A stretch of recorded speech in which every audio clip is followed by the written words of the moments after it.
Dear student, स्वागत है आपका एक बार फिर से हमारे यूट्यूब चैनल में। आज हम पढ़ेंगे क्या बोन्स ऑफ जॉइंट के बारे में। अस्थियों में जो जोड़ होते हैं भाई, हमारी अस्थियां एक तरह से सबसे कनेक्ट हैं। किस तरह से कनेक्ट है, कहाँ कहाँ पर कौन सा जॉइंट है, हमसे ये क्वेश्चन पूछा जाता है। तो आज हम उनके बारे में पढ़ लेते हैं, वो भी पॉइंट क्लियर कर लेते हैं। ठीक है, तो क्या है अस्थियों का जोड़। तो सबसे पहले हम जॉइंट के बारे में बात करते हैं। जॉइंट क्या होता है, जॉइंट ही क्या होता है। तो जॉइंट का मतलब सीधा सा होता है मेल या जोड़। मेल या जोड़ को क्या जॉइंट कहते हैं या संधि कहते हैं भाई। मेल जॉइंट को अगर हम कहें या फिर कहेंगे क्या जोड़ लिख देते हैं। जोड़, जोड़ को ही क्या संधि कहा जाता है। अब संधि तो आप लोग हिंदी में भी पढ़े होंगे, संधि हिंदी में भी होती है, लेकिन हिंदी क्या है, हिंदी वाली संधि हम यहाँ पर नहीं लगाएंगे। यहाँ पर हमें अस्थियों की संधि लगानी है। ठीक है, तो अस्थियों में जो संधि होगी उसको हम किस तरह से डिफाइन करेंगे कि मेल या जोड़ को संधि कहते हैं, लेकिन अस्थियों के मेल या जोड़ को अस्थियों की संधि कहते हैं, है ना। क्या अस्थियों के या फिर हड्डियों के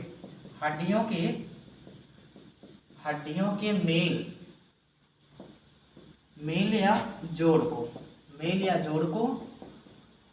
अस्थियों की या फिर बोन्स की जॉइंट कहते हैं या संधि कहते हैं, है ना भैया। जो भी संधि कहते हैं, जॉइंट कहते हैं। हिंदी में क्या होता था, हड्डियों के स्थान पर शब्द आते थे, अर्थात जब हम शब्द को जोड़ते थे तो वहाँ पर संधि होती थी। यहाँ पर हड्डियों को जोड़ रहे हैं तो हड्डियों की संधि होगी। ठीक है, अब ये बात हुई क्या अस्थियों की संधि, मतलब हमें इससे इस बात से ये स्पष्ट हो गया कि यहाँ पर हड्डियों को क्या अलग अलग जोड़ा गया है। मतलब सभी अस्थियां एक से ऐसे, ये हाथ की अस्थि हो गई भाई, ये मुड़ रही है। अगर ये सीधी होती तो क्या मुड़ना संभव होता, क्यों, क्योंकि अस्थियां इतनी कठोर होती हैं कि ये मुड़ नहीं सकती। इसका मतलब कहीं ना कहीं इनमें क्या जोड़ है। तो उन्हें जोड़ के बारे में पढ़ना। जोड़ जो होते हैं अस्थियों में, जोड़ वो 3 टाइप के होते हैं।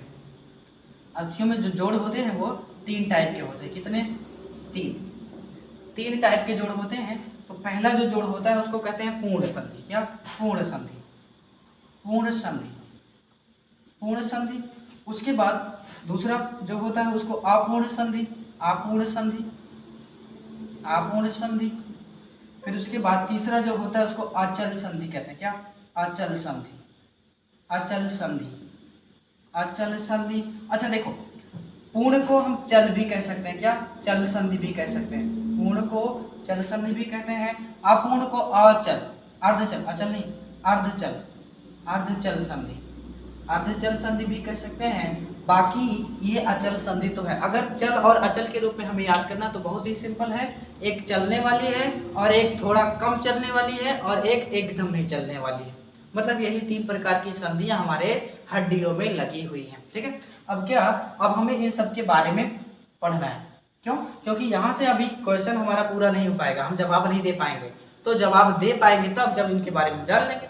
तो पहला पॉइंट अब हमें जानना क्या है, पूर्ण संधि के बारे में, या फिर कहेंगे चल संधियां। चल संधियां क्या होती हैं, तो आइए हम यहाँ पर देख लेते हैं। एक हेडिंग बनाएंगे छोटी सी, पूर्ण संधि या फिर चल संधि। चल संधि के बारे में लिखेंगे। चल संधि। देखो चल संधियां कैसी होती हैं। सबसे पहले तो जहां पर 2 हड्डियां आपस में जुड़ने जाती हैं, जहां पर 2 हड्डियां, चल संधि की बात कर रहे हैं या फिर पूर्ण संधि, जहां पर 2 हड्डियां आपस में जुड़ने जाती हैं वहां उनके बीच में थोड़ा सा खाली स्थान होता है। उनके बीच में क्या होता है, थोड़ा सा खाली स्थान होता है। जहां पर 2 हड्डियां जुड़ने जाती हैं वहां पर उनके बीच में थोड़ा सा खाली स्थान होता है। और इस खाली स्थान को क्या कहा जाता है, इस खाली स्थान को साइनोवियल कैविटी कहते हैं। क्या? ये जो खाली स्थान है अभी ये जुड़ी नहीं है, ये खाली स्थान है, अभी जोड़ने की बात हम कर रहे हैं। तो जब जोड़ने की बात करें, इनके बीच खाली स्थान होता है, तो इस खाली स्थान को क्या कहते हैं, सो साइनोवियल कैविटी कहते हैं। साइनोवियल कैविटी कहते हैं। कैविटी का मतलब आप समझ जाइएगा कि गुहा, खाली स्थान, है ना, कैविटी। तो उसके बाद इस साइनोवियल कैविटी में क्या भरा होता है, फ्लूइड भरा होता है। एक फ्लूइड होता है और यहाँ पर इस तरह से भरा होता है, ऐसे फ्लूइड भरा होता है। इस फ्लूइड को क्या कहते हैं, तो साइनोवियल फ्लूइड कहते हैं। इस फ्लूइड को क्या कहते हैं, फ्लूइड को कहते हैं साइनोवियल फ्लूइड। क्या कहेंगे, साइनोवियल फ्लूइड कहते हैं। उसके बाद इस साइनोवियल फ्लूइड से कहेंगे, इस साइनोवियल फ्लूइड को घेरे हुए एक मेम्ब्रेन लगी होती है। क्यों? क्योंकि अगर मेम्ब्रेन नहीं लगी होगी तो फ्लूइड एक जगह स्थिर ही नहीं रहेगा। जब स्थिर नहीं रहेगा तो इधर उधर भटक जाएगा। तो इसका मतलब यहाँ पर कोई ना कोई मेम्ब्रेन लगी होती है। तो इस मेम्ब्रेन को यहाँ पर कहते हैं साइनोवियल मेम्ब्रेन। साइनोवियल नाम है सबका, साइनोवियल मेम्ब्रेन, साइनोवियल मेम्ब्रेन कहते हैं। अब मेम्ब्रेन का मतलब झिल्ली। उसके बाद इस साइनोवियल मेम्ब्रेन, साइनोवियल कैविटी और साइनोवियल फ्लूइड को मिलाकर के ये जो सिस्टम, जो पूरा का पूरा सिस्टम बन रहा है, इसको कहते हैं साइनोवियल कैप्सूल। क्या कहते हैं? मतलब यहाँ पर साइनोवियल कैप्सूल लगा होता है। दो हड्डियां जहाँ पर जुड़ने जाती हैं उनके बीच में जो खाली स्थान होता है उसमें क्या होता है? साइनोवियल कैप्सूल लगा होता है। ठीक है, तो ये पूरा का पूरा सिस्टम साइनोवियल कैप्सूल। उसके बाद ये दोनों हड्डियां बाद में आपस में इस तरह से जुड़ती हैं, ऐसे जैसे ये दिखाया जा रहा है, ये देख पा रहे हैं, ये इस तरह से। तो अब इस भाग को भैया कहते हैं यहाँ पर लिगामेंट कह सकते हैं। क्या कहेंगे? लिगामेंट कहेंगे। क्या? लिगामेंट। लिगामेंट हिंदी में क्या? स्नायु भी लिखा होता है कहीं, स्नायु है। तो लिगामेंट के माध्यम से दो अस्थियां आपस में जुड़ती हैं जब, तो ऐसे जंक्शंस को क्या कहा जाता है? पूर्ण संधि। लेकिन अभी भी पूर्ण संधि नहीं, इनकी थोड़ी सी क्वालिटी हम बता देंगे। क्या? कि ऐसे जंक्शंस में हड्डियां जो होती हैं वो लगभग सभी दिशाओं में मूव कर सकती हैं। जैसे हम हाथ को घुमाए यहाँ से, मतलब हम कहेंगे कंधा तथा हमारे भुजाओं के जो जंक्शन है उसको कहेंगे क्या? पूर्ण संधि लगी है। तो मतलब ये चारों दिशाओं में लगभग घूम सकती हैं, फ्री रूप से, स्वतंत्र रूप से घूम सकती हैं, तो उसी को हम क्या कहते हैं? पूर्ण संधि कहते हैं। ठीक है, तो स्नायु मतलब अब यहाँ पर हमें एक पॉइंट और मिल गया, बड़ा ही इंपॉर्टेंट क्वेश्चन ये कि हड्डियों को हड्डियों से जोड़ा जाता है जब, तो वह भाग क्या कहलाता है? मतलब अस्थियों से संयोजन। क्या? अस्थि प्लस अस्थि का जब अगली अस्थि से मेल होता है, अस्थि का अगली अस्थि से मेल होता है, तो उस भाग को क्या कहा जाता है? किस भाग द्वारा मेल होता है? तो कहा जाता है लिगामेंट द्वारा। किसके द्वारा? लिगामेंट द्वारा। ध्यान रखेंगे कि दो अस्थियों का जब आपस में जोड़ होता है तो वहां पर लिगामेंट द्वारा जोड़ा जाता है। मतलब ये लिगामेंट, समझ में एक बात को क्या कि दो अस्थियां जब आपस में जुड़ती हैं तो उनको क्या कहते हैं? लिगामेंट जोड़ लगाया गया। क्या? लिगामेंट जोड़, है ना, उसको मतलब उस सिस्टम को कहेंगे लिगामेंट, स्नायु। लेकिन होता क्या है कि जब एक हड्डी से कोई मांस जुड़ी होती है, क्यों? क्योंकि भाई अस्थियों से मांस भी लगी हुई है, अर्थात मांस भी जुड़ी हुई है, तो अस्थियों से जब मांस का जोड़ होता है, मेल होता है, तो उसको कहते हैं टेंडन। टेंडन कहते हैं, हिंदी में कांडरा कहते हैं। क्या? कांडरा या फिर टेंडन। अस्थि प्लस जब मांस जोड़ा जाता है, मसल्स को जोड़ा जाता है, तो उनको क्या कहेंगे? टेंडन। यहाँ पर लिख दे रहे हैं, भूलने ना पाए। अस्थि प्लस मसल, मसल का मतलब पेशी कहेंगे या मांस कहेंगे, जो भी कहें, पेशी या मांस। अस्थि प्लस मांस, उस भाग को क्या कहते हैं? टेंडन कहते हैं। क्या? टेंडन। टेंडन का मतलब हिंदी में कहें तो कांडरा, है ना, कांडरा, कांडरा कहते हैं, कांडरा।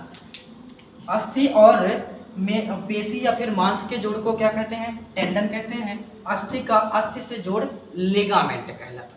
ठीक है, इतनी बात आप याद रख लेंगे। अब हमने क्या बताया भाई? पूर्ण संधि के बारे में पता चल गया। पूर्ण संधि के बारे में इतनी सी बात है कि अस्थियां चारों तरफ से मूव कर सकती हैं और बीच का जो भाग भरा होता है वो क्या? साइनोवियल कैप्सूल होता है। ठीक है, अब ये चल संधियां हो गई। चल संधियों के कुछ टाइप हैं, सब टाइप कहेंगे। चल संधियों के कुछ टाइप हैं, तो यहाँ पर हम देख लेते हैं निम्न टाइप की होती चल संधियां।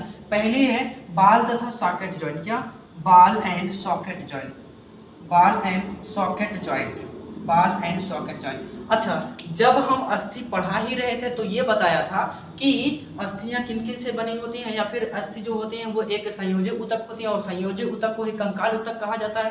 कंकाल ऊतक बना किसका होता? तो हमने बताया था बोन्स से तथा कार्टिलेज से बना होता था। तो कार्टिलेज हमने बताया था कहाँ पर उपस्थित है? तो जहाँ पर जो दो अस्थियां आपस में जुड़ती हैं वहां पर कार्टिलेज पाया जाता है। मतलब इन्हीं साइनोवियल फ्लूइड के अंदर कार्टिलेज भी उपस्थित होगा। भैया एक बात आप ये भी ध्यान रख लें कि साइनोवियल कैप्सूल के अंदर ही क्या उपस्थित होगा? कार्टिलेज भी उपस्थित होगा। तो ये मत कहिएगा कि कार्टिलेज कहाँ चला गया, ऐसा नहीं है। कार्टिलेज इन्हीं के अंदर पाया जाएगा। केवल कार्टिलेज ही नहीं होता, कार्टिलेज के साथ साथ वो साइनोवियल फ्लूइड, फिर ये साइनोवियल मेम्ब्रेन, सारे के सारे जुड़े होते हैं। ठीक है, अब मैंने क्या बताया? पहला पॉइंट आपको देखेंगे, बाल तथा सॉकेट जॉइंट। बाल तथा सॉकेट जॉइंट को समझते हैं। बाल का मतलब कि एक ऐसा भाग जो हड्डियों का ऐसा भाग जो गोल हो। बाल का मतलब बाल की तरह, गेंद की तरह गोल हो। मतलब आप देख पा रहे हैं ये एक हड्डी है, इस हड्डी का ये वाला भाग क्या है? गोल है। तथा सॉकेट का मतलब दूसरी हड्डी जो जुड़ने वाली है उसका जो भाग है जुड़ने वाला वो सॉकेट की तरह, मतलब कुछ ऐसा जैसे ऊपर वाले फिगर में आपको दिखाया गया है, ऐसे ऐसे समझ लीजिए ये। और फिर उसके बाद चल ठीक ऐसे ही सीधा सीधा बना ताकि समझ में आ जाए।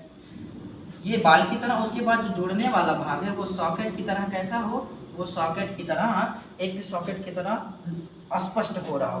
तो ये वाला जो भाग है इसको कहेंगे बाल, क्या कह सकते हैं, बाल। और ये भाग क्या, सॉकेट समझ सकते हैं इसको, क्या सॉकेट की तरह है। मतलब एक बाल जब जाकर के सॉकेट में फिक्स हो जाती है तो इस तरह के जोड़ को हम क्या कहते हैं, बाल तथा सॉकेट जॉइंट। लेकिन ध्यान रहे सब में ये साइनोवियल कैप्सूल लगा होगा, इनके अंदर सब में क्या लगा होगा, साइनोवियल कैप्सूल।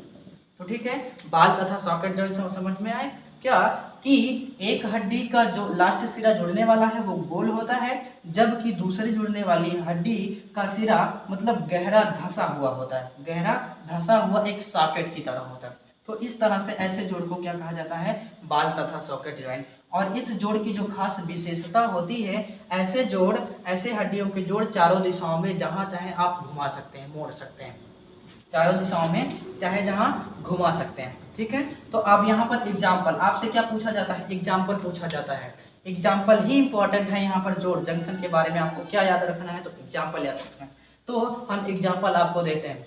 एग्जाम्पल है जो हमारी ये भुजाएं हैं, ये हाथ की भुजा है, दाहिने हाथ या बाएं हाथ की जो भी भुजाएं हैं, उसके बाद दायां और बायां पैर के जहां से जुड़े होते हैं उसी भाग को क्या कहते हैं, वहां पर कौन से जंक्शन होता है, तो बाल एंड सॉकेट जॉइंट होता है। मतलब ये कहेंगे हाथ की जो ऊपरी हड्डी है, ये वाली हाथ की जो ऊपरी हड्डी है इसको क्या कहा जाता है, ह्यूमरस कहा जाता है। उसके बाद यहाँ पर कहाँ से जुड़ी है, शोल्डर से, शोल्डर बोन से जुड़ी होती है, या फिर कहेंगे पेक्टोरल गर्डर से जुड़ी होती है। तो पेक्टोरल गर्डर तथा ह्यूमरस के बीच में ये जो जंक्शन होता है, इस जंक्शन को क्या कहा जाता है, इस जंक्शन को बाल तथा सॉकेट जॉइंट कहा जाता है। आपसे यही क्वेश्चन पूछा जाएगा कि हमारी हाथ की हड्डियां या फिर ह्यूमरस पेक्टोरल गर्डर से किस संधि द्वारा जुड़ा होता है, तो आपको बताना पड़ेगा कि वहां पर बाल तथा सॉकेट जॉइंट द्वारा जुड़े होते हैं। ठीक है, तो बाल तथा सॉकेट जॉइंट का आप एक एग्जाम्पल लिखिए। भुजाओं का जोड़, हाथ की, ऐसे लिखिए, हाथ की भुजाओं का जोड़,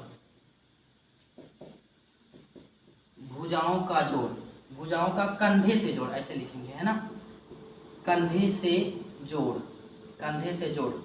अब इसी को आप ब्रैकेट में लिख लेंगे, क्या, ह्यूमरस, ह्यूमरस, ह्यूमरस तथा किन के बीच में यह जोड़ पाया जाता है, ह्यूमरस तथा शोल्डर बोन के मध्य,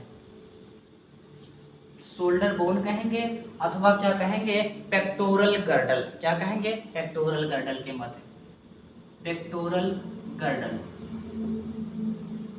पेक्टोरल गर्डल के मध्य यहाँ पर ये जो जंक्शन है, इसी जंक्शन को क्या कहा जाएगा, बाल तथा सॉकेट जॉइंट। समझ में आए, फिगर आपको स्पष्ट हो गया। अब इसको फिगर थोड़ा सा मिटाने क्योंकि जगह नहीं नीचे, यहाँ पर दूसरा पॉइंट लिखना है, दूसरा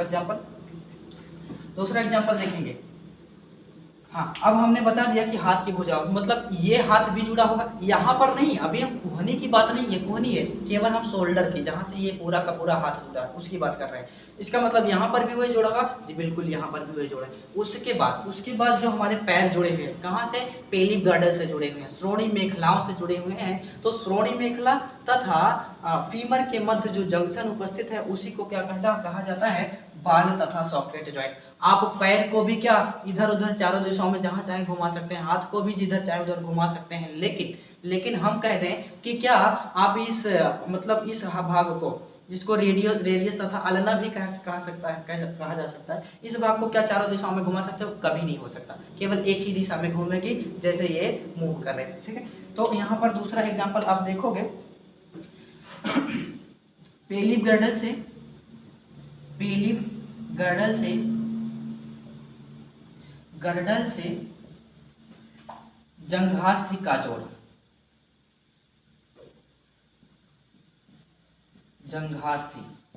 जंघास्थि का मेल, जंघास्थि का मेल। पेलिक गर्डल का मतलब श्रोणी मेखला भी आपको लिखा मिलेगा, श्रोणी मेखला, श्रोणी मेखला। पेक्टोरल गर्डल का मतलब कहते हैं अंश मेखला, अंश मेखला, अंश मेखला, अंश मेखला, या फिर शोल्डर बोन और ह्यूमरस के बीच जो मतलब बाल या फिर जॉइंट उपस्थित होता है उसको क्या कहा जाता है, बाल तथा सॉकेट जॉइंट। फिर पेलिबर्डल और फिर जंघास्थि के मध्य क्या उपस्थित होता है, बाल तथा सॉकेट जॉइंट। जंघास्थि का नाम क्या है, तो इसको फीमर कहा जाता है, क्या, फीमर, जो कि मानव शरीर की सबसे बड़ी हड्डी है, ठीक है, अभी बता रहे हैं इसके बारे में। तो इतनी सी बात हो गई, आप बता दोगे क्या, जंघास्थि और पेलिबर्डल के मध्य बाल सॉकेट जॉइंट। बस यहाँ पर दो एग्जाम्पल इंपॉर्टेंट है, इतना याद रखेंगे, ठीक है। अब अगला है बाल तथा सॉकेट जॉइंट हो गया। अगला है हिंज जॉइंट। क्या है, हिंज जॉइंट। ये चल संधि की बात है या फिर पूर्ण संधि की बात हो रही, दूसरा टाइप है क्या, hinge joint. Hinge joint, hinge joint का मतलब क्या, कब्जा संधि। कब्जा संधि, कब्जा संधि भी हमारे शरीर में उपस्थित है हड्डियों के मध्य। कब्जा संधि कहाँ पर, कब्जा संधि के बारे में हम क्या कहेंगे, पहले तो ये कहेंगे कि जो कब्जा संधियां होती हैं वो कैसे जुड़ी होती हैं। जैसे हमारा दरवाजा जुड़ा होता है, हमारी खिड़कियां जुड़ी होती हैं, इसी तरह से क्या हमारी हड्डियां भी जुड़ी होती हैं। मतलब एक हड्डी का उभरा हुआ भाग, एक हड्डी का ऐसे जाएगा तो एक हड्डी का ऐसे समझ लेते हैं, एक हड्डी का उभरा हुआ भाग दूसरे हड्डी में जाकर के फिक्स हो जाता है। एक हड्डी का उभरा हुआ भाग दूसरे हड्डी में क्या होता है, जाकर के फिक्स हो जाता है। एक हड्डी का उभरा हुआ भाग दूसरे हड्डी के खांचे में जाकर के फिक्स हो जाता है, तो वहां पर जो जोड़ बनता है, इसी जोड़ को क्या कहा जाता है, इसी जोड़ को हिंज जॉइंट बोला जाता है। क्या, हिंज जॉइंट, हिंज जॉइंट कहते हैं। हिंज जॉइंट, एक हड्डी का क्या संकरा वाला भाग या फिर कहेंगे एक हड्डी का उभरा वाला भाग दूसरे हड्डी के संकरे वाले भाग में जाकर के जब फिक्स हो जाता है तो ऐसे जॉइंट को क्या कहा जाता है, हिंज जॉइंट कहते हैं। अब इसका एग्जांपल देखेंगे तो एग्जांपल हम देखेंगे, क्या मान लेते हैं कि ये जो है ये ह्यूमरस है, क्या ह्यूमरस है, ह्यूमरस है। उसके बाद ये क्या है, ये रेडियो अल्ना है। क्या है, रेडियो अल्ना, रेडियो अल्ना। अब ह्यूमरस का मतलब हाथ की ये वाली यहाँ से लेकर के कंधे तक की जो अस्थि है उसका नाम क्या है, ह्यूमरस। उसके बाद यहाँ से लेकर के इस कलाई तक जो अस्थि है उसका नाम क्या है, रेडियो अल्ना। तो रेडियो अल्ना और ह्यूमरस के बीच जो ये जंक्शन पाई जा रही है, मतलब यहाँ पर कोहनी पर, इसको कोहनी बोलते हैं, तो कोहनी पर जो जंक्शन पाया जा रहा है उसको क्या कहा जाता है, हिंज जॉइंट या कब्जा जॉइंट कहेंगे। क्या, हिंज जॉइंट और कब्जा जॉइंट, इसको हम कहेंगे कोहनी का जोड़। क्या, कोहनी का जोड़। आपसे यही पूछा जाता है, बहुत बार पूछा गया है कि कोहनी के जोड़ में कौन सा जोड़ उपस्थित होता है, कोहनी पर हड्डियों में कौन सा जोड़ उपस्थित होता है, तो आपको बताना रहेगा हिंज जॉइंट, ठीक है। अब उसके बाद इनकी जो विशेषता है, हिंज जॉइंट की जो विशेषता है, ये केवल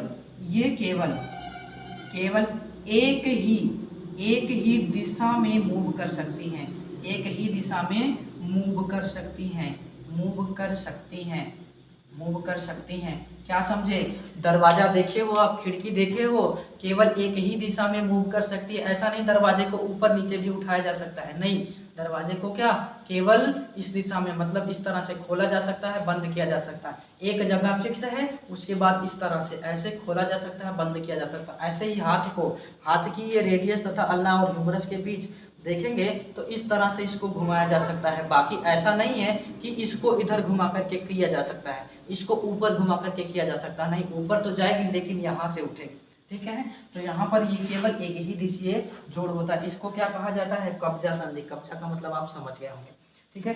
कोहनी का जोड़, उसके बाद और कौन सा जोड़ होता है, कोहनी में जोड़ होता है। उसके बाद और कहाँ होता है, आप घुटना देखे हो, घुटना पैरों में जो जोड़ होता है, घुटने का जोड़, घुटने का जो जोड़ है वो क्या है, वो भी हिंज संधि है। उसके बाद और का क्या है, हाथ के अंगूठे को छोड़कर, हाथ के अंगूठे को छोड़कर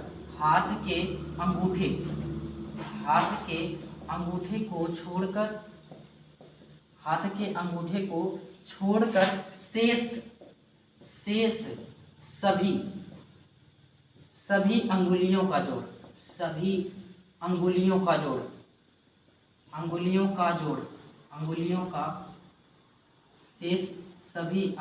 जोड़, क्या बताया हमने, घुटने का जोड़। अब घुटने का जोड़ आपसे कैसे पूछ सकता है, पूछेगा कि घुटने के जोड़ में कौन कौन सी अस्थियां जुड़ी होती हैं, आपसे ये भी क्वेश्चन कर सकता है। एग्जाम है, पेपर बोर्ड है, उसका कोई भरोसा नहीं, तो आप लिख लो यहाँ पे, घुटने के जोड़ में कौन कौन सी अस्थियां जुड़ती हैं भैया, तो आप लिख लो घुटना। घुटना आपने अब देखें, मान लेते हैं कि ये पैर की अस्थियां, मान लेते हैं एक सेकंड के लिए, ये क्या है, ये दोनों पैर की अस्थियां हैं, और यहाँ पर ये जो जॉइंट लगा है, मान लेते हैं ये जो भाग है इसको घुटना हम मान लेते हैं, ठीक है। तो यहाँ पर जो जॉइंट है, कौन सा जॉइंट होगा, हिंज जॉइंट। लेकिन इन दोनों अस्थियों के बारे में भी पूछ सकता है कि किन किन दो अस्थियों के मध्य, पैर की किन किन दो अस्थियों के मध्य क्या होता है, हिंज जॉइंट उपस्थित होता है घुटने पर। तो ये जो अस्थि है इसको कहेंगे क्या, जंघास्थि।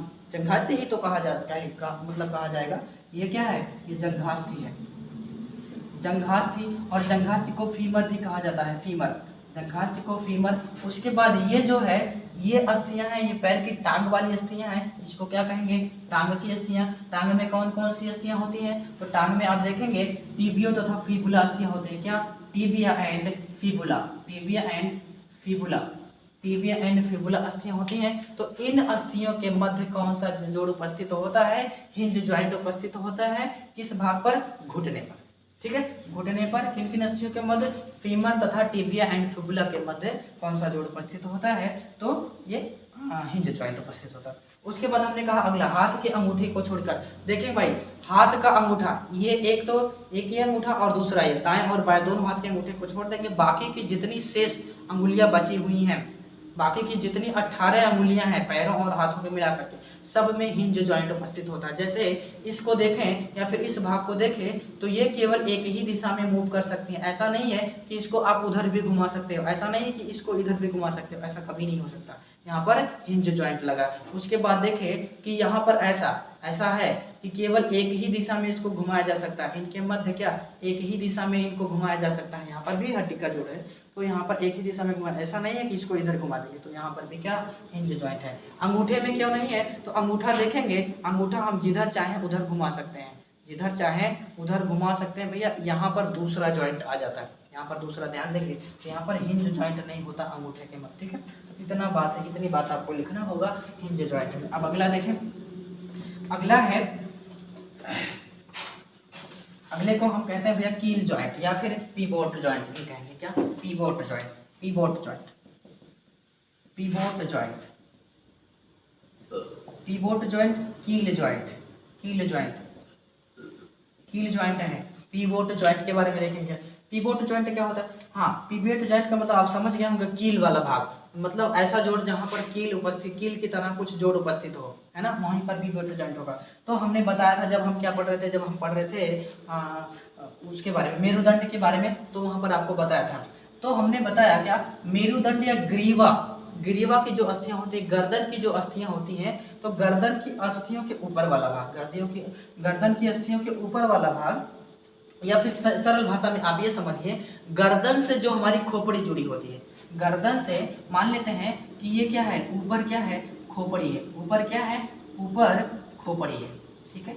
ये हम कुछ खोपड़ी की डिजाइन बना रहे हैं, मान लेते हैं ये खोपड़ी है। उसके बाद फिर ये भाग क्या है, ये गर्दन है, ये क्या है, ये खोपड़ी है, फिर ये क्या है, गर्दन है। अब खोपड़ी और गर्दन के मध्य अस्थियां हैं, खोपड़ी और गर्दन के मध्य क्या है, अस्थियां हैं, खोपड़ी और गर्दन के मध्य भी क्या है, सो आप कहोगे अस्थियां, बिल्कुल है, अस्थियां हैं।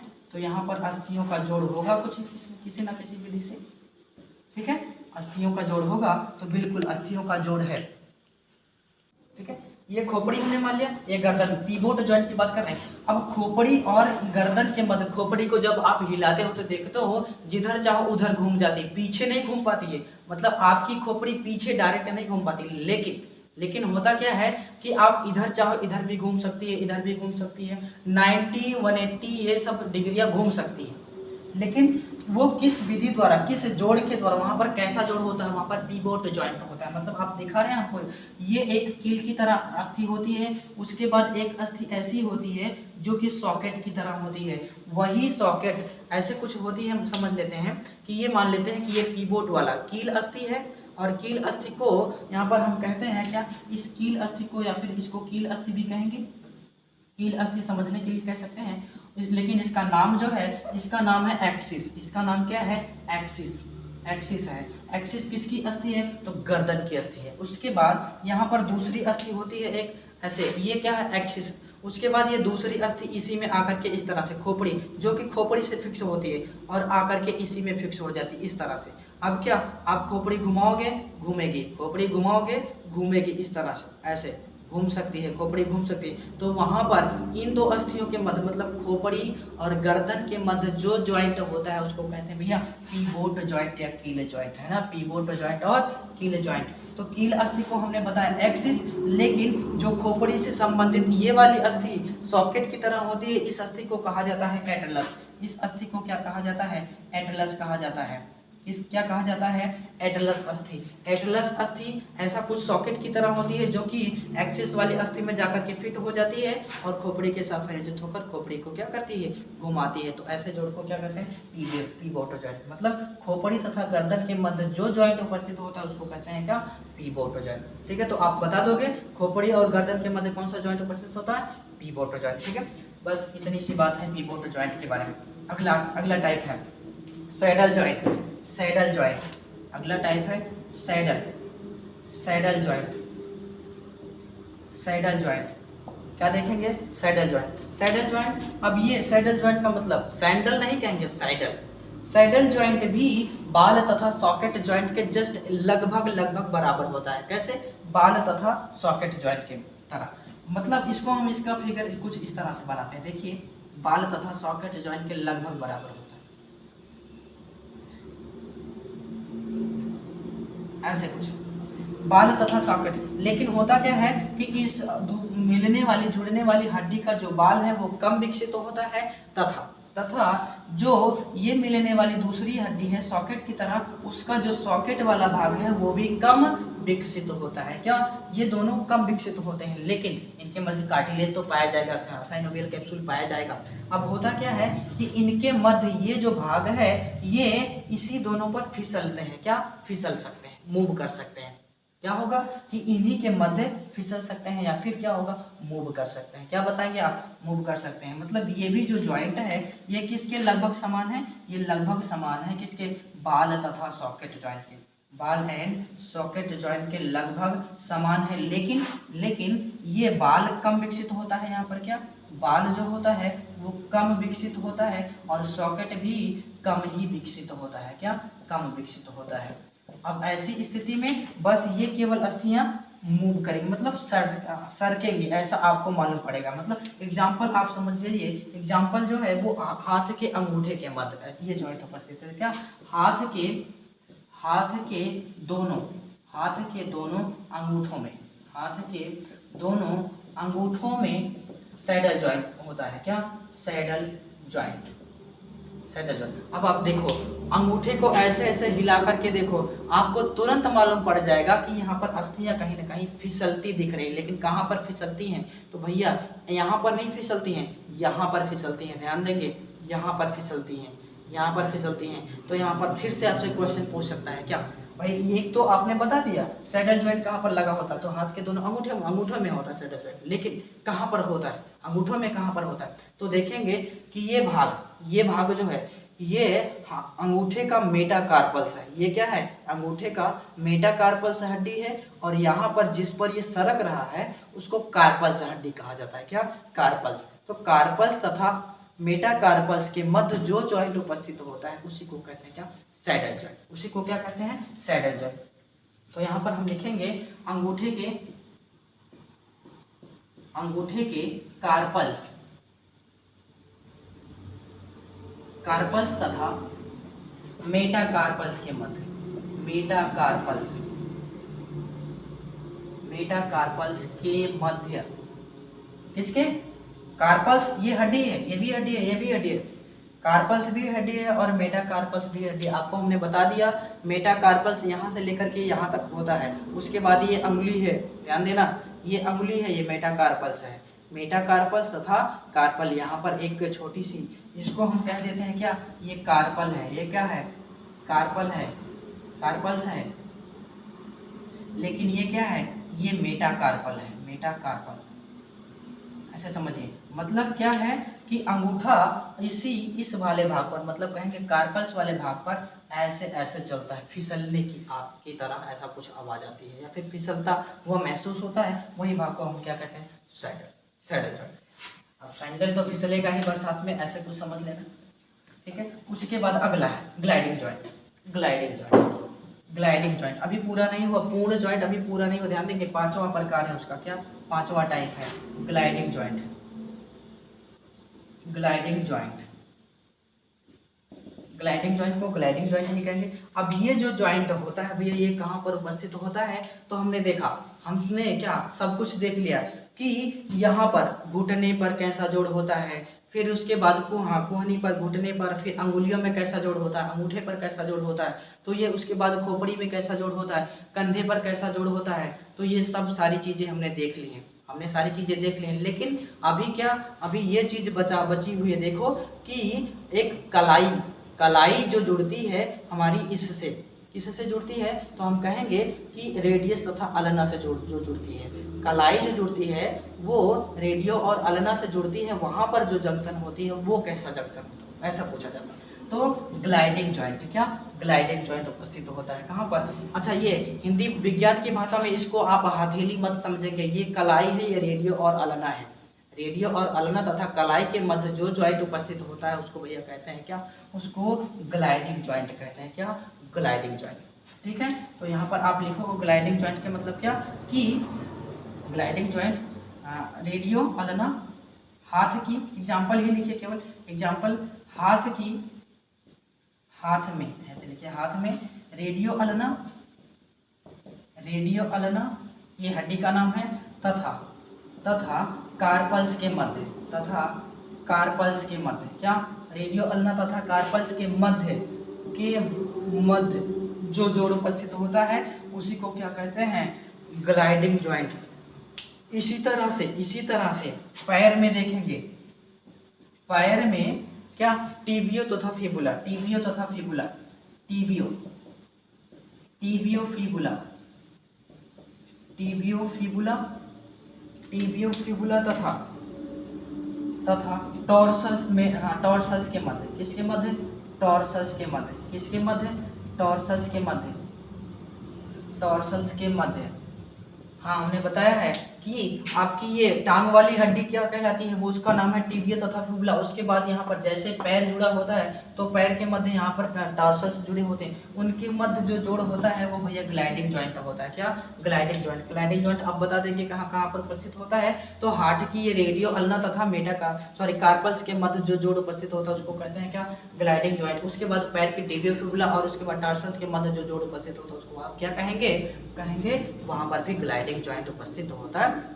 तो ठीक है, इतने कुछ टाइप के जोड़ थे। लेकिन अभी क्या, अभी हमने बताया है केवल पूर्ण जॉइंट के बारे में, है ना, पूर्ण जॉइंट या चल जॉइंट के बारे में, बस इतना ही है चल जॉइंट, मतलब यहाँ से ये हड्डियां मूव कर सकती थी, लेकिन अब कुछ जॉइंट के बारे में हमें ऐसे पढ़ना है जहाँ पर हड्डियां मूव नहीं कर सकती। अगला अर्धचल जॉइंट, दूसरी हेडिंग में आप क्या बनाएंगे, अर्धचल जॉइंट, अर्धचल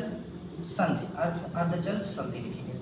अब अर्धचल संधि का मतलब हड्डियां मूव तो करेंगी लेकिन बहुत कम, इसमें ऐसे लिखेंगे, इसमें हड्डियां या हड्डियों के मध्य बहुत कम, हड्डियों के मध्य बहुत कम मूवमेंट होती है, बहुत कम मूवमेंट होती है, हड्डियों के मध्य बहुत ही कम होती जरूर है लेकिन बहुत कम मूवमेंट होती है, किसमें, अर्धचल संधि में। अब अर्धचल संधि के मध्य जो होता है, हड्डियों के मध्य केवल और केवल कार्टिलेज पाया जाता है, क्या कार्टिलेज पाया जाता है।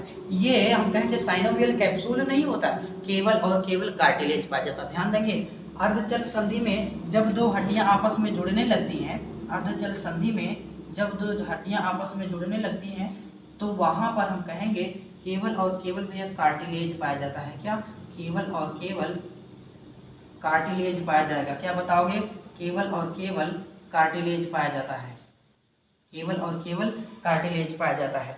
तो ये हमने हड्डी बनाई है, किस हड्डी की संरचना है आप देख पा रहे हैं, तो ये हड्डी है पेलिव गर्डल, क्या है, पेलिव गर्डल, पेलिव गर्डल है। पेलिव गर्डल का मतलब श्रोणी मेखला, श्रोणी मेखला, श्रोणी मेखला।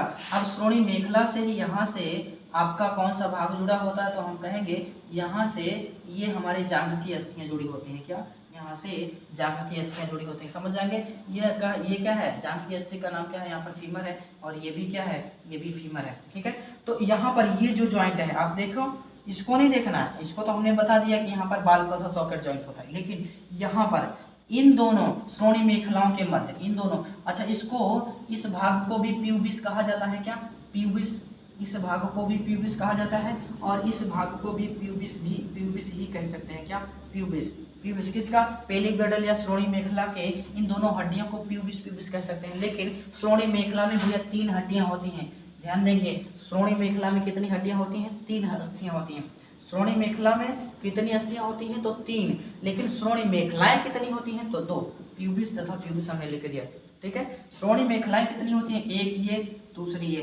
श्रोणि मेखलाएं 2 होती हैं, लेकिन इन श्रोणि मेखलाओं में 3 अस्थियां होती हैं, आप ध्यान से देखेंगे 3 अस्थियां होती हैं। ये IAS का क्वेश्चन पूछा गया है कि श्रोणि मेखलाएं में कितनी अस्थियां, उनके नाम बताओ, उनके नाम कौन कौन से हैं, तो उनके नाम है इस्चियम, नाम क्या है, ischium, ischium, ischium, ilium, ischium, ilium और प्यूबिस, इस्चियम, इलियम और प्यूबिस। प्यूबिस हमने यहाँ तो समझने के लिए लिख दिया है, क्या, प्यूबिस हमने तो यहाँ पर समझने के लिए लिख दिया है।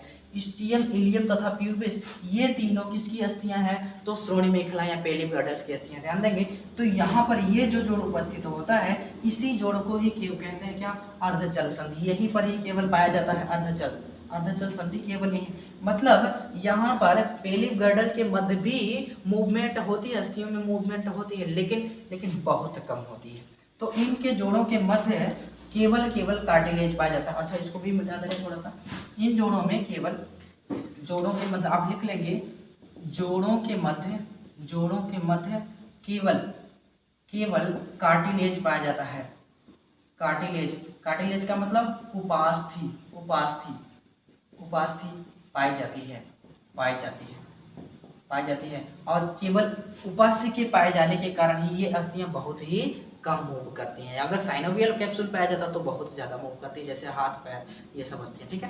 तो इतनी सी बात थी अर्धचल संधि के बारे में। अब अगला टाइप आप देखेंगे, अगला क्या, अचल संधि है ना, अचल संधि है। तीसरा क्या है, तीसरा हमने बताया था अचल संधि है, अचल संधि। अब इसका मतलब ऐसे जोड़ में, ऐसे जंक्शंस में कोई मूवमेंट नहीं होती है, क्या, कोई मूवमेंट नहीं होती है, अस्थियों में कोई मूवमेंट नहीं होती, मतलब अस्थियां इस प्रकार से जुड़ी होती हैं जैसे मालूम पड़ता है कि ये केवल एक ही अस्थि है, कोई जोड़ नहीं है, लेकिन वास्तव में जोड़ होता है, लेकिन इतनी सक्रिय, इतनी ठोस रूप से, इतने कड़े रूप से बंधी रहती हैं कि ऐसा लगता है कि वहाँ पर जोड़ नहीं है, लेकिन वास्तव में जोड़ होता है। तो कोई मूवमेंट नहीं होती, अचल संधियां जरूर होती हैं वहाँ पर। तो हम देखेंगे मनुष्य की खोपड़ी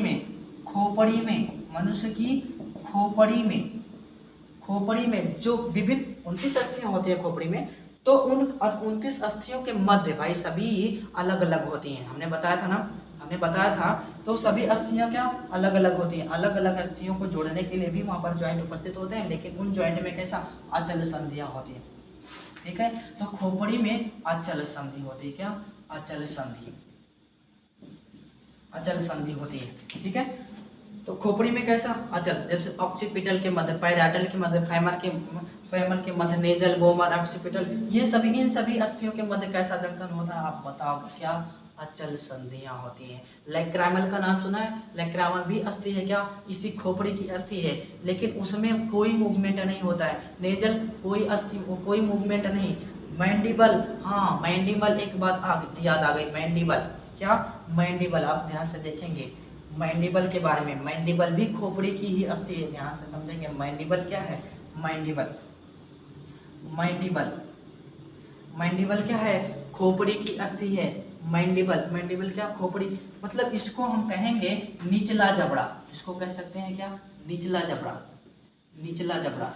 इसमें मूवमेंट होता है, निचले जबड़े में मूवमेंट होता है और ये अस्थि ऐसी अस्थि होती है जो मूव करने वाली होती है। आपसे ये भी पूछा जाएगा, अस्थियों के बारे में जब हम पढ़ रहे थे, काउंटिंग करा रहे थे, तो वहाँ पर हमने बताया था कि मैंडिबल ऐसी अस्थि है जो कि मानव शरीर में मूवमेंट, मतलब इसको हिलाया डुलाया जा सकता है। ये अस्थि मूव करती है। वास्तव में अस्थियां मूव नहीं कर सकती हैं, वो तो जॉइंटों से, ये जॉइंट से मूव करती है। अगर यहाँ से मोड़ा जाए तो वो मुड़ेगी नहीं, लेकिन ये क्या, मैंडिबल क्या मुड़ सकते हैं। ऐसे मोड़ोगे तो ये मुड़ जाएगी इधर, ये मुड़ जाएगी इधर, है ना, मुंह टेढ़ा हो जाए तेरा ऐसे, तो मुंह टेढ़ा कैसे होता है, यही जबड़ा इधर उधर हो जाता है तो उसी के लिए टेढ़ा हो जाता है ना, उसी लिए टेढ़ा हो जाता है। तो ये मैंडिबल ऐसी अस्थि है जो क्या मूव कर सकते हैं। ठीक है, तो इनके संबंध में नहीं, बाकी की जितनी खोपड़ी में अस्थियां हैं सब में अचल संधि पाई जाती है। ठीक है, इतना इतनी बात आप स्पष्ट कर देंगे। बस संधियां इतनी थी, संधियों से इतना ही क्वेश्चन पूछा जाता है। लेकिन अभी कुछ इंपॉर्टेंट पॉइंट्स बचे हुए हैं, तो आप तो वो भी लिखते चलिए साथ में। इंपॉर्टेंट पॉइंट क्या, इंपॉर्टेंट पॉइंट आप देखोगे। हाँ, पहला, शरीर की सबसे बड़ी अस्थि, शरीर की सबसे बड़ी अस्थि, सबसे बड़ी का मतलब हम कहेंगे कि लार्जेस्ट बोन। ठीक है, ऐसे हिंदी में लिखेंगे, शरीर की सबसे बड़ी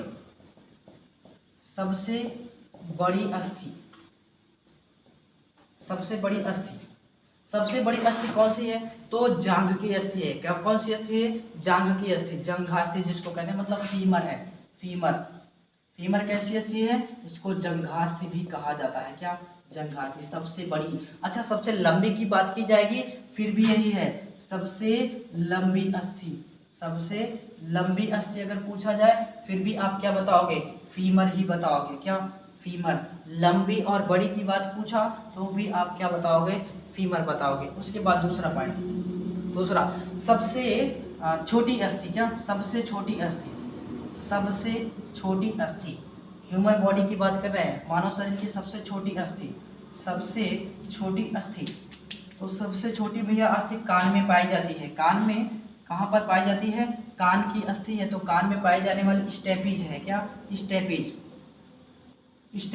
स्टेपीज को क्या कहते हैं, पिन्ना भी कह सकते हैं। क्या, पिन्ना है ना, पिन्ना या स्टेपीज ऐसी अस्थि है जो कान में पाई जाती है, लेकिन पूरे शरीर की सबसे छोटी अस्थि है।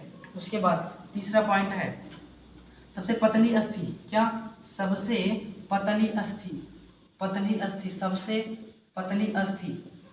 पतली अस्थि, हाँ, पतली की बात की जा रही है तो टांग में पाई जाने वाली एक अस्थि है। कहाँ है, टांग में पाई जाती है। टांग में कौन सी अस्थि पाई जाती है, फीबुला ऐसी अस्थि है जो कि सबसे पतली है। चौथा पॉइंट है, सबसे ज्यादा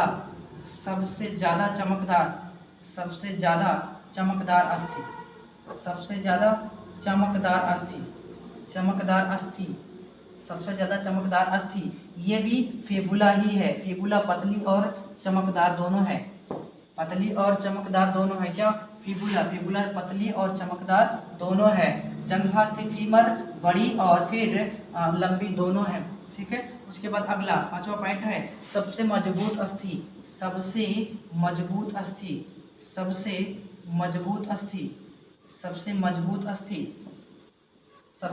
अस्थि है तो भैया निचले जबड़े की अस्थि है। क्या, निचले जबड़े की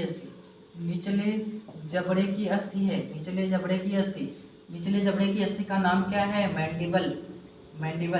निचले जबड़े की अस्थि का नाम क्या है, मैंडिबल। निचले जबड़े की सबसे मजबूत। अच्छा, ठीक है, दूसरी सबसे मजबूत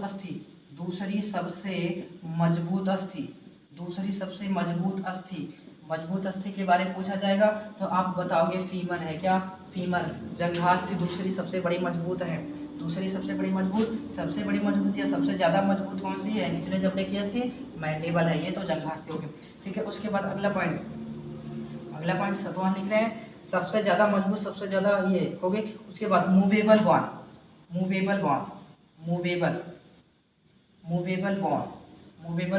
कौन सी है शरीर में, तो मूवेबल बॉन है भैया, कहेंगे मैंडिबल है। क्या, मैंडिबल के बारे में हमने बताया, मैंडिबल मूव करती है। उसके बाद एक और अस्थि है, पटेला, पटेला कौन सी अस्थि है? पटेला, पटेला कहाँ पर पाई जाती है? तो घुटने की अस्थि है। क्या? घुटने में पाई जाती है। घुटने में वो कटोरी जैसी संरचना होती है ना, ऐसे कुछ, यही है पटेला। ये क्या है? पटेला। मतलब यहाँ से भी अस्थि ऊपर जुड़ी होती है, फीमर होती है, फिर उसके बाद यहाँ से जोड़ होता है, लेकिन यही भाग क्या है?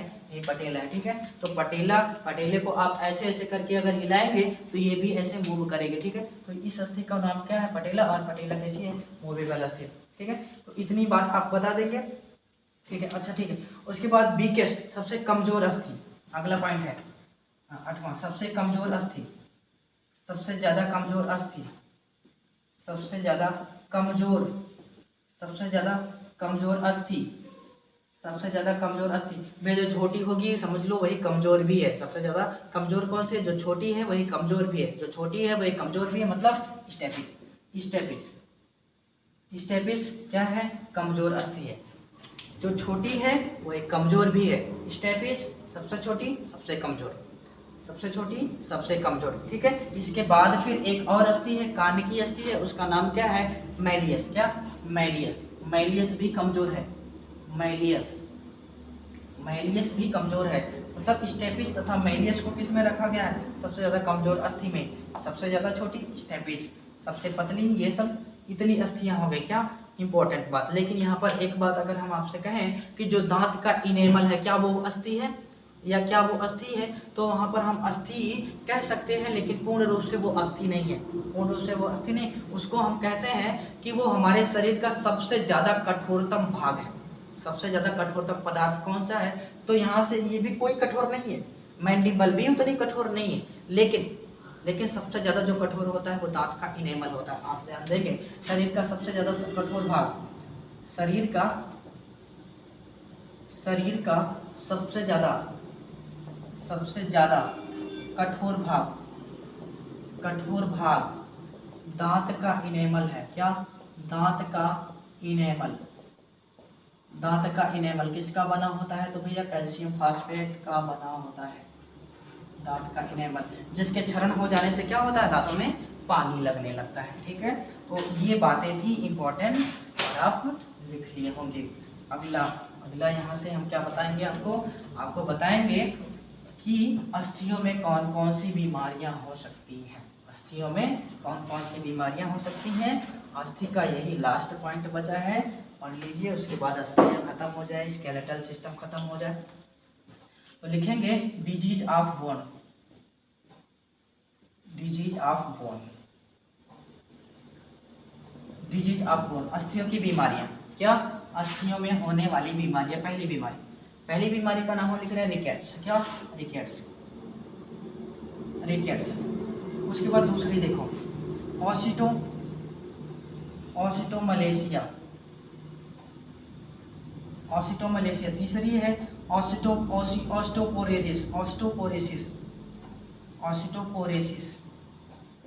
ऑस्टियोपोरेसिस। चौथी बीमारी है टिटैनी। और पांचवा है नी पेन। कभी कभी पूछ लेता है तो नी पेन को भी देख लेंगे। Knee pain. क्या? Knee pain. तो ये सभी बीमारियां हैं हमारी हड्डियों की। ठीक है, पहला रिकेट्स। रिकेट्स किस में होता है? तो बच्चों में होता है रिकेट्स। रिकेट्स का मतलब क्या?